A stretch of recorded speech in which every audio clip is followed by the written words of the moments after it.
하신 이유 가운데 하나는 그들의 간섭, 그들의 전통을 따르지 않았기 때문입니다. 안식일에 일을 해서는 안 되는데 안식일에 병자들을 고치시고 또 손마른 자들을 고치시는 그러한 일을 행하였고, 그리고 또한 예수님은 아무런 혈통도 없었지만 이 바리새인들의 잘못을 지적하고 또 하나님의 말씀을 바르게 가르쳤습니다. 그러므로 인해서 이 종교 지도자들은 예수님을 배척하고 그렇게 나아갔습니다.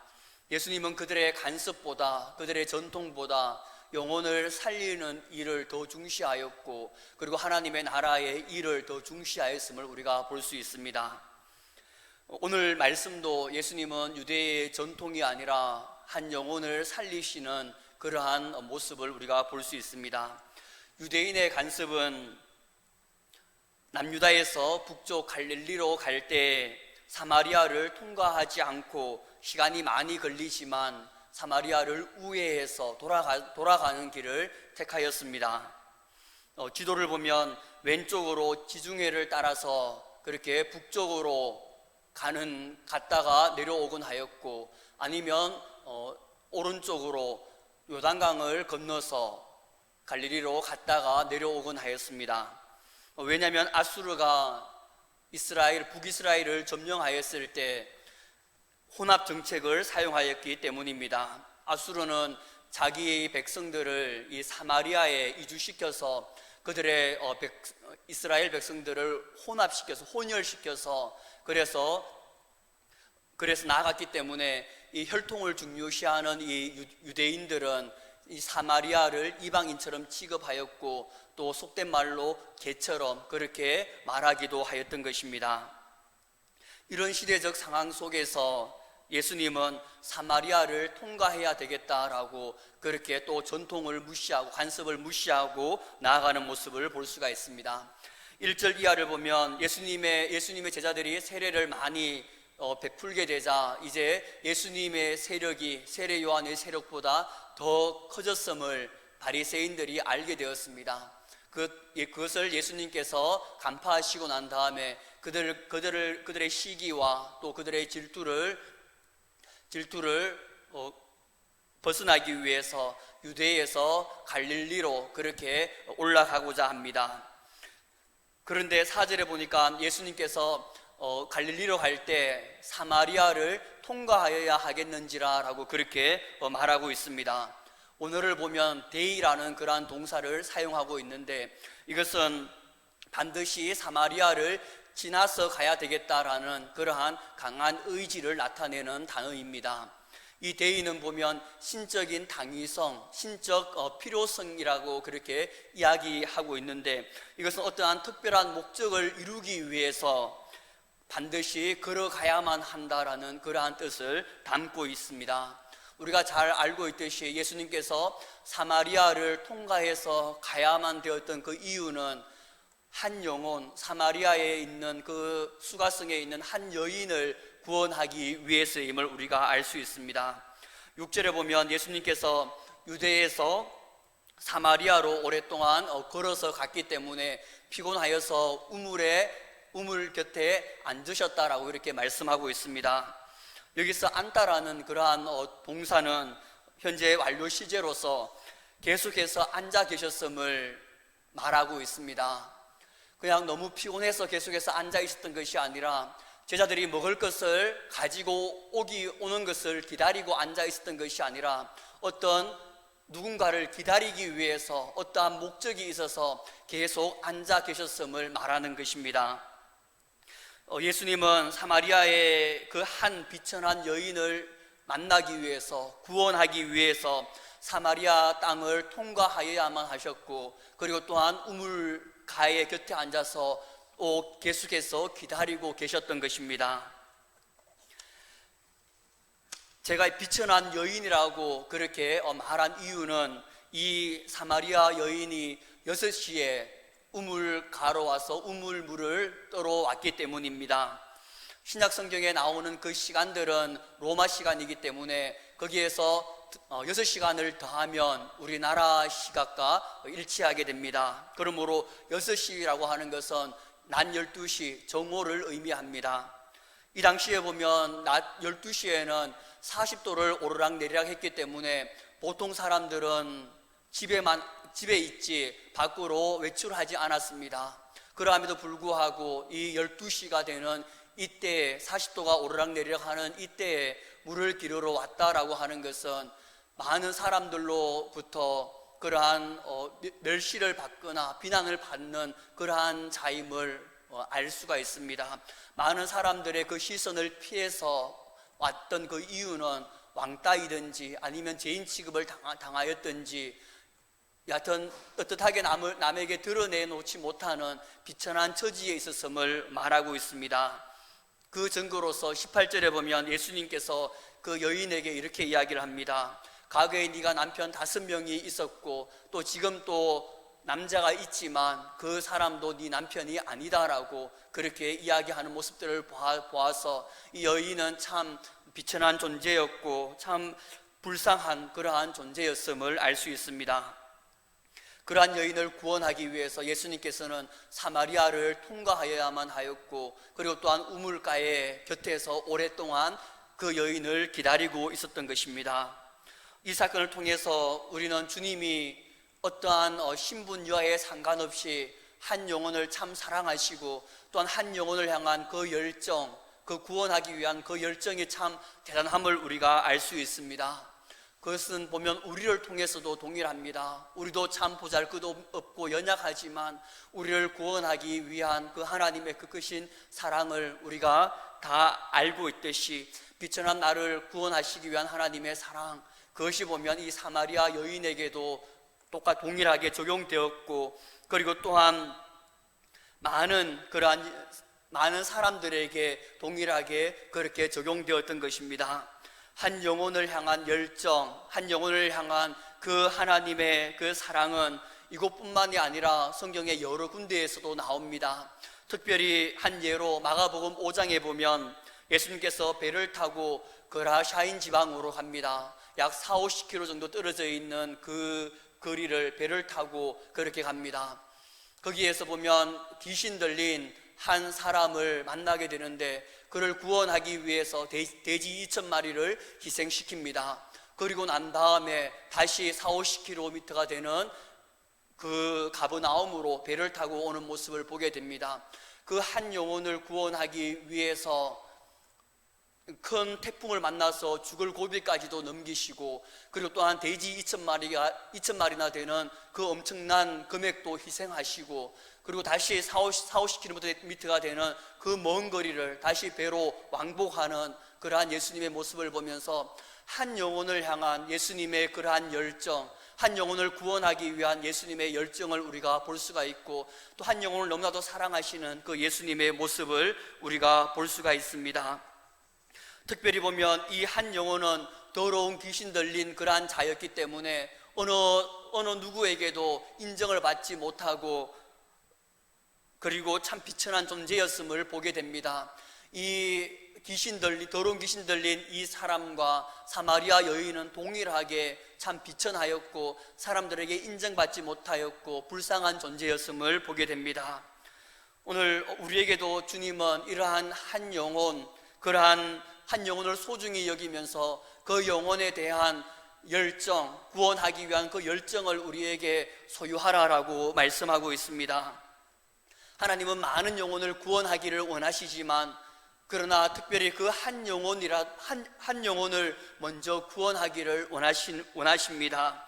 그 한 비천하고 그 연약한 한 영혼을 구원한다고 하면 그 영혼을 통해서 또 많은 영혼들이 또 하나님께로 돌아오게 될 것이기 때문입니다. 우리가 주님의 그 마음을 깨달아 우리가 한 영혼을 구원하는 데 있어서 또 우리가 열심을 내고 그렇게 나아가는 자가 되기를 소망합니다. 이렇게 이야기를 하면 어떠한 사람들은 지금은 코로나19 시대이기 때문에 전도할 때가 아니다라고, 지금은 교회가 많이 뉴스에도 나오고 비방을 받고 있는데 전도할 때가 아니다라고 그렇게 이야기할 수도 있을 것입니다. 그러나 주님은 35절에서 그렇게 말씀하고 있지 않습니다. 35절에 보면 너희는 넉 달이 지나야 추수할 때가 이르겠다 하지 아니하느냐. 그러나 나는 너희에게 이르노니 너희 눈을 들어 밭을 보라. 희어져 추수하게 되었도다 라고 그렇게 말씀합니다. 예수님은 현재의 그러한 상황을 보면서 비유로 말씀하고 있습니다. 현재의 상황은 35절에 보면 현재의 상황은 넉 달이 지나야만 이제 추수할 때가 이러는 것이 현실입니다. 그런데 예수님께서는 말씀합니다. 그러나 넉 달이 지나였어야만 추수하는 것이 아니라 지금 이미 희어져서 추수할 때가 되었다라고 그렇게 이야기를 합니다. 이것은 비유로서 상징적인 부분으로서 복음을 전하는 데 있어서는 시와 때가 없다라는 것입니다. 때를 얻든지 못 얻든지 간에 복음을 전파하고 한 영혼을 향한 그러한 열정을 가지고 있으라라고 그렇게 말씀하고 있는 것입니다. 우리가 이 한 영혼을 구원한다고 하면 하나님께서는 우리가 생각하는 것보다 더 훨씬 더 놀라운 그러한 역사를 우리에게 나타내어 주실 것입니다. 사마리아 여인이 예수님을 메시아로 그리스도라고 그렇게 믿고 난 다음에 그가 살고 있는 수가성에 가서 많은 여인들에게 내가 메시아를 만났다, 내가 그리스도를 만났다라고 그렇게 이야기를 합니다. 그러자 수많은 여인들이 그 비천한 여인의 말을 듣고 예수님께로 와서 예수님을 믿게 되는 놀라운 은혜가 부어지게 됩니다. 뿐만 아니라 데가볼리에 있는 그라사인 그 지방에 있는 그 더러운 귀신 들린 그 사람을 통하여서도 그 땅에 많은 영혼들이 주님께로 돌아오는 역사가 일어나게 됩니다. 우리도 이러한 소망을 품고 한 영혼을 향한 그러한 열정, 한 영혼을 구원하기 위한 그러한 마음을 소유하면서 나아가야 됩니다.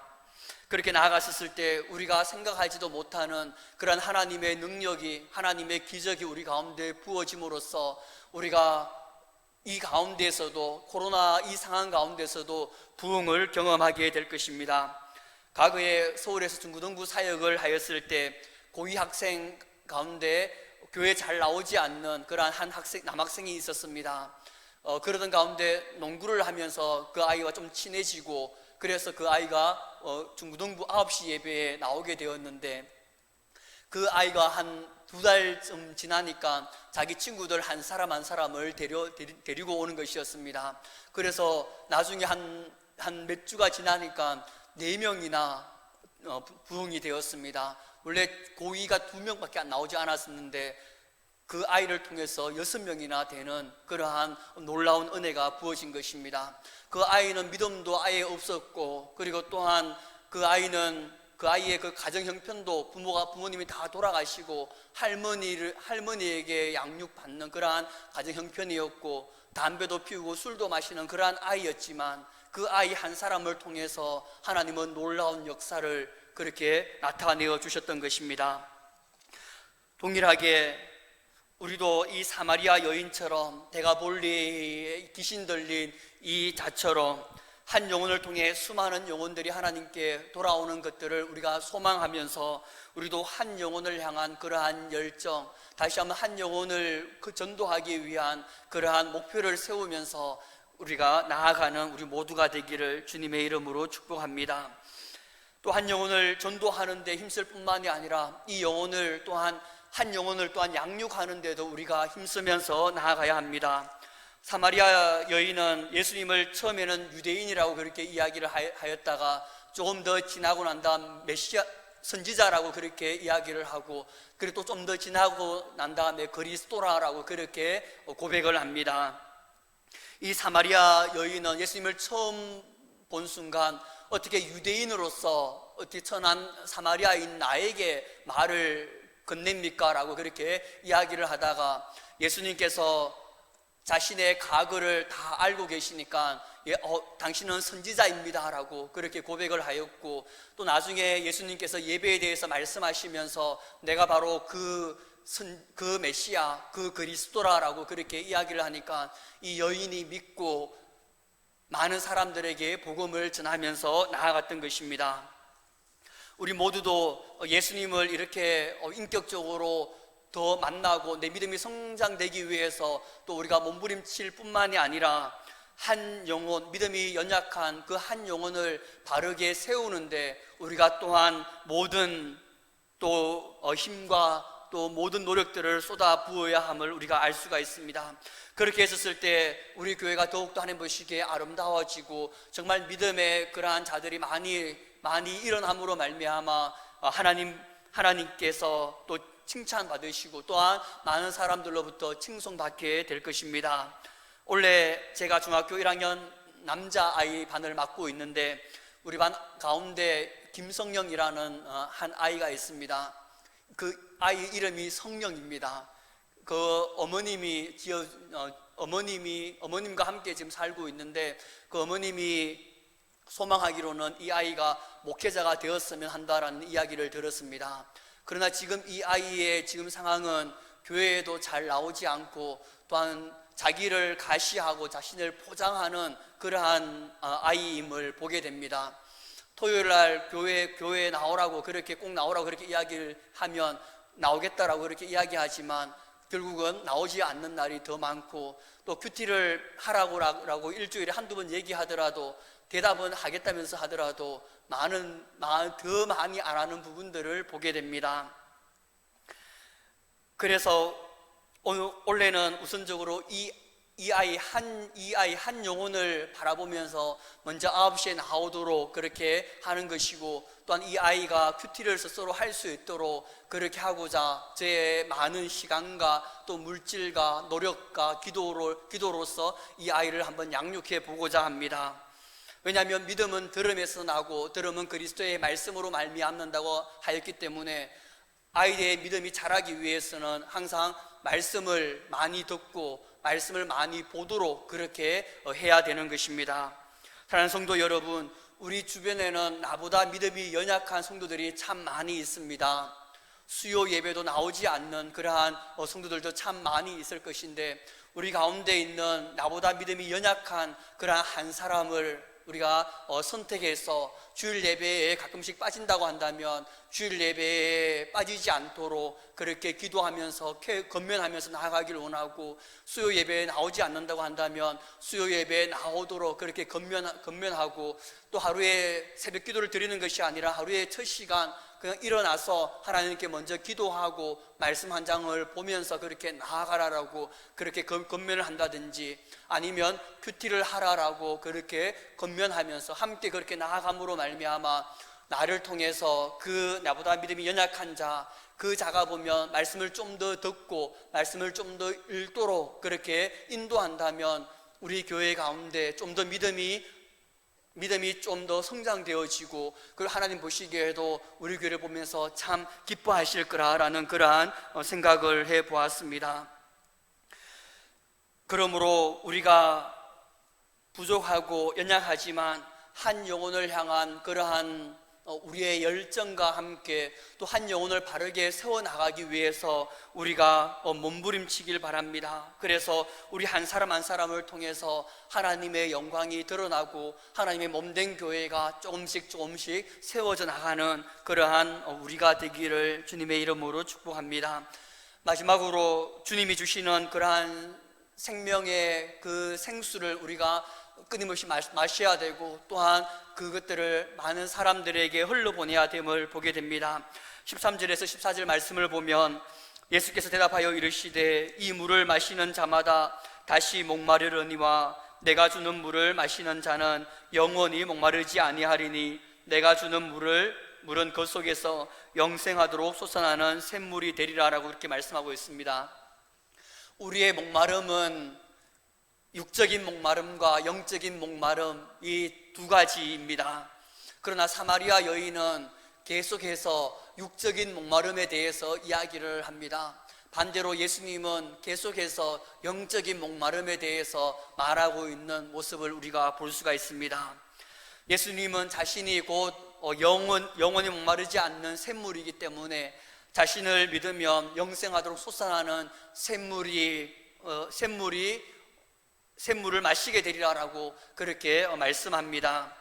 하나님을 믿지 않는 그러한 모든 사람들은 다 공통적으로 마음 한구석에서는 허무함과 공허함, 외로움이 자리 잡고 있습니다. 그것은 누구에게나 다 존재하는 것이고 오직 예수님 한 분만으로 채울 수 있는 공간입니다. 어떠한 가수가 이렇게 고백하였습니다.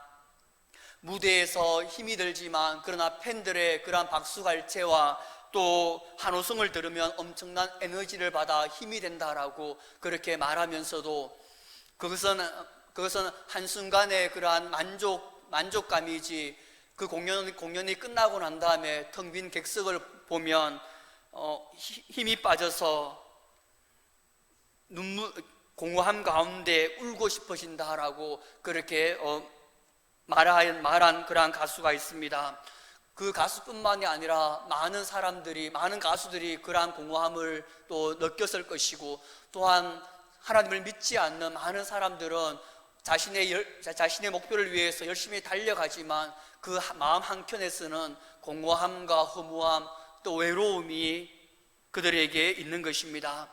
그러므로 수많은 사람들의 열광이라든지 추종하는 것, 또 인기를 많이 얻는다 할지라도 마음 깊은 곳에서는 그 공허함과 그 허무함들을 채우지는 못하는 것입니다. 하나님으로부터 비롯된 그 만족이 아니고서는 그 공허함과 그 허전함은 더욱더 많아지는 것입니다. 주님은 가장 낮고 천한 자리에 있는 보잘것없는 사마리아 여인에게 만나 주셔서 그에게 영적인 그러한 목마름을 해결해 주셨고, 또한 우리 가운데도 예수님께서 찾아오셔서 우리 가운데 영적인 갈급함을 해결해 주었습니다. 오늘 이러한 영적인 갈급함을 해결해 줄 수 있는 분은 우리가 오직 예수님밖에 없음을 바라보면서 우리 가운데 있는 또 힘들어하고 또 공허함 가운데 있는 그러한 자들, 또 주변에 소외받고 또 힘들어하는 그러한 자들이 있다고 한다면 우리가 손을 내밀어 그들에게 예수님을 전하면서 그들의 영적인 목마름을 또 해결해 주는 그러한 우리가 되기를 소망합니다. 그래서 우리를 통해서 많은 영혼들이 참된 기쁨과 주님 안에서 참된 행복을 누리면서 나아가게 되기를 주님의 이름으로 축복합니다. 말씀을 맺겠습니다. 주님은 주님을 믿는 모든 자들에게 샘 솟듯이 그렇게 일어나는 영원한 생명수를 주시는 분이십니다. 그것은 주님을 믿기만 믿으면 누구에게나 다 공평하게 주어지는 것입니다. 그러므로 우리가 올해 이 코로나19 가운데 방향성을 잃고 나의 또한 계획과 목적을 또한 잃어버리고 힘든 가운데 살아가고 있지만, 그러나 우리가 다시 한번 영적인 계획들을 또한 영적인 결단들을 한번 우리가 세우고 또한 나아가기를 원합니다. 하나님은 오늘 말씀을 통해서 한 영혼을 향한 열정을 품으라 라고 그렇게 말씀하고 있습니다. 한 영혼을 천하보다 귀하게 여기시는 그 주님께서 한 영혼이 구원을 받게 한다면 그 한 영혼을 통해서 엄청난 놀라운 역사를 보여줄 수 있는 그분이 우리 주님이시고, 그리고 또한 한 영혼의 믿음이 성숙되어진다고 한다면 그 한 영혼이 우리 교회를 채운다고 한다면 하나님 보시기에 참 기뻐하는 우리 교회가 될 것이고, 또한 많은 세상 사람들로부터 우리 교회가 믿음이 성장되어져서 많은 사람들로부터 칭송을 받게 될 것입니다. 우리가 이 힘든 시기 가운데서도 이러한 비전을 품음으로 말미암아 숫자적으로 그리고 또한 영적으로 부흥을 일으켜 나가는 우리 한 사람 한 사람이 되기를 주님의 이름으로 축복합니다. 기도드리겠습니다. 사랑하는 아버지 감사합니다.